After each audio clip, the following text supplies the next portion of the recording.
कि टेररिज्म किसी को मदद नहीं करेगी। अगर वो मुल्क जो इनको भेज रहा है, हमारा पड़ोसी, और ये समझता है कि इससे वो यहाँ की तब्दीली लाएगा, वो नहीं होगा, ये फेल हो जाएंगे। उनको ये देखना चाहिए पहले ही वो बर्बाद हो गए हैं, और लड़ाई दोनों मुल्कों के लिए तबाही ही लाएगा, कुछ और नहीं लाएगा। तो इसको बंद करें, मेहरबानी करके इस टेररिज्म को बंद करें। ये सारी दुनिया में इसकी निंदा हो रही है कि ये जो कर रहे हैं ये गलत है। जो ये टेररिज्म है इसको, ये उनको तबाह कर देगा, बर्बाद कर देगा, कुछ नहीं रखेगा। वक्त आ गया है कि जब हमें अगर दोस्ती चाहिए तो दोस्ती के लिए वो राह बनानी है, और टेररिज्म उस राह की तरफ नहीं है। इसको बंद करना चाहिए। क्या वो चाहते हैं कि उनके घरों पे भी मातम आए? Stop it now before it's too late. State के अंदर पिछले 3, 4, 5 रोज से काफ़ी देखा जा रहा है कि टेररिस्ट एक्टिविटीज़ बढ़ चुकी हैं, और खास करके कल एक बहुत बड़ा जो टेररिस्ट अटैक हुआ जिसमें 5 जवान शहीद हो गए और 5 इंजर्ड हो गए। आपने हमेशा टेररिज्म के खिलाफ जंग लड़ी है, आप इस पे क्या कहोगे कि ये जो मैं तो कहता हूँ, देखिए सबसे बड़ी चीज़ ये है कि टेररिज्म किसी को मदद नहीं करेगी।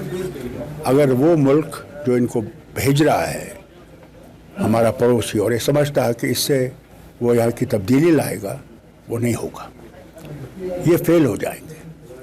आज 5 जवानों ने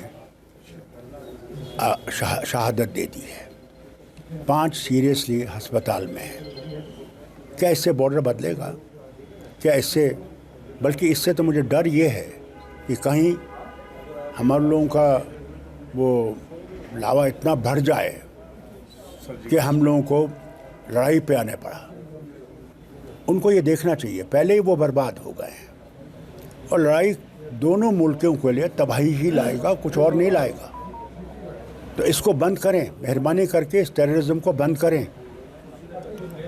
ये सारी दुनिया में इसकी निंदा हो रही है कि ये जो कर रहे हैं ये गलत है, और कोई भी मुल्क आज दुनिया में इसको कबूल करने के लिए तैयार नहीं है।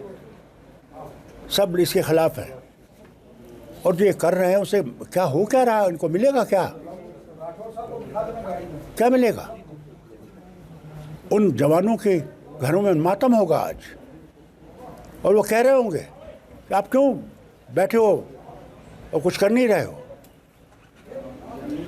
ये उनको देखना चाहिए। अगर वो चाहते हैं कि इस हद तक जाए तो फिर उनको तैयार रहना चाहिए कि फिर वो रुकेगा नहीं। जो ये टेररिज्म है इसको, ये उनको तबाह कर देगा, बर्बाद कर देगा, कुछ नहीं रखेगा। पिछले दिनों पीएम पाकिस्तान का ये शरीफ साहब ये बोल रहा था कि ठीक है भाई, उसकी काबीना के कुछ लोग कि हमें एक बातचीत का रास्ता जो है वो बातचीत का रास्ता करना चाहिए, लेकिन बातचीत का रास्ता तब होगा जब ये बंद होगा। तब तक कैसे बातचीत होगी? हम तो चाहते हैं कि बातचीत हो, मगर बातचीत दोनों चीज़ें इकट्ठे नहीं चल सकती।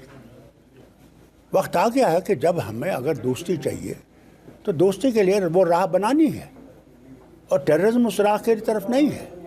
इसको बंद करना चाहिए,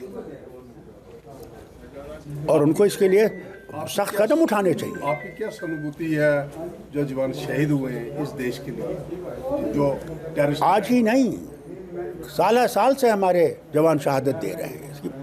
ये हमें तो अफसोस है कि ये बंद होना चाहिए। क्या वो चाहते हैं कि उनके घरों पे भी मातम आए? तो क्या डॉक्टर साहब इसमें सोचा जाए कि ये टेररिज्म बार बार आपने भी नेशनल इंटरनेशनल लेवल पे जाके कहा है पाकिस्तान को, और हिंदुस्तान के जितने प्राइम मिनिस्टर रुके हैं, चाहे वो मनमोहन सिंह जी थे, चाहे वाजपेयी साहब थे, चाहे नरेंद्र मोदी हैं, कि भाई हमें आपसे बात नहीं करनी है, आप टेररिज्म को पहले बंद करो। सर्जिकल स्ट्राइक्स भी हुई हैं, तो अभी भी वो कर रहा है, तो क्या मुझे समझ नहीं आती कि एक्शन लेना पड़ेगा? नहीं, मुझे समझ नहीं आती कि उनकी सोच क्या है। मुझे समझ नहीं आती उनकी सोच क्या है। अफसोस इस बात का है, this is not way forward, this is way backward. And if they want movement forward, then they have to stop this thing and stop it now before it's too late. तो क्या इसका कुछ जिस तरीके से अगर ऐसे ही I think the pressures of the world have to increase. तो अगर The only way forward now is the pressure of the world on that country must increase. That this is not path to peace. This is path to destruction. Stop it now.